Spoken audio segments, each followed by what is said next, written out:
Саламатсыздарбы? Кезектеги жаңылыктар түрмөгү менен эфирде аты-жөнүм Айжам Аламирова. Алгач жаңылыктардан кыскача анонс. Баткенде 11-классты 5647 бүтүрүүчү аяктоодо.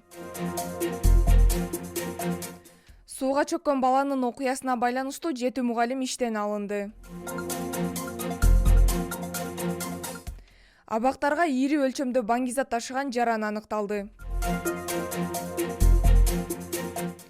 Чек арада жарадар болгондорго жардам көрсөткөн дарыгерлер сыйланды. Эми ушул жаңылыктар менен кененирээк.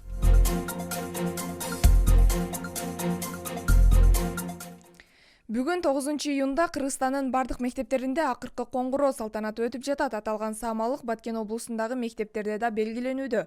Баткен облустук гимназия жатак мектебиндеги салтанатка Кыргыз Республикасынын президентинин Баткен облусундагы ыйгарым укуктуу өкүлүнүн орун басары Жаныбек Исаков катышып, алтын тамга артыкчылык аттестатына ээ болгон 3 бүтүрүүчүнү куттуктады. Билим берүү жана илим министрлигинин маалыматына таянсак, 2021-22 окуу жылында 9-классты 106.219 бүтүрүүчү, 11-классты 67.045 бүтүрүүчү аяктоодо. Ал эми Баткен облусу боюнча жалпысынан 9-классты 8594, 11-классты 5647 окуучу бүтүрүүдө.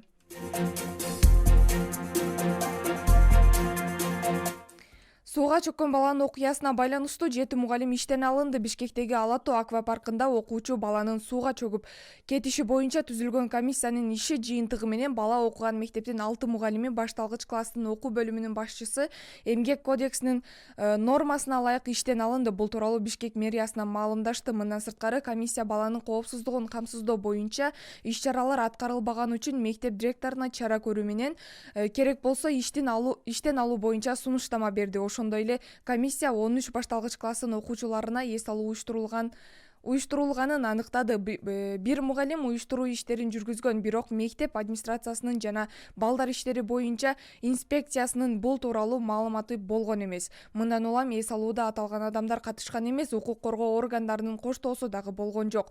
Коопсуздук боюнча дагы инструктаж өткөрүлгөн эмес. Аквапаркка жалпы башталгыч класстын 232 окуучусу, 9 мугалим жана 9 ата-эне барган. Учурда тергөө иштери уланууда.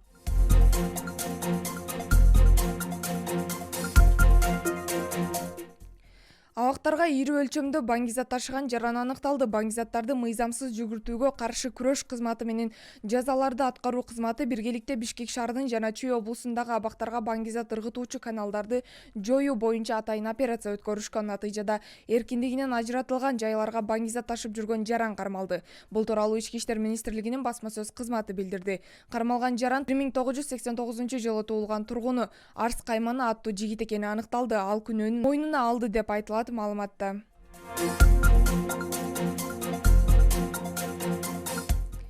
Чек арада жарадар болгондорго жардам көрсөткөн дарыгерлер сыйланды. Чек арадагы чыр чатактан жүрүшүндө жапа чеккен аскер кызматкерлерине чукул жардам көрсөткөн дарыгерлер менен аскер кызматкерлери сыйланды.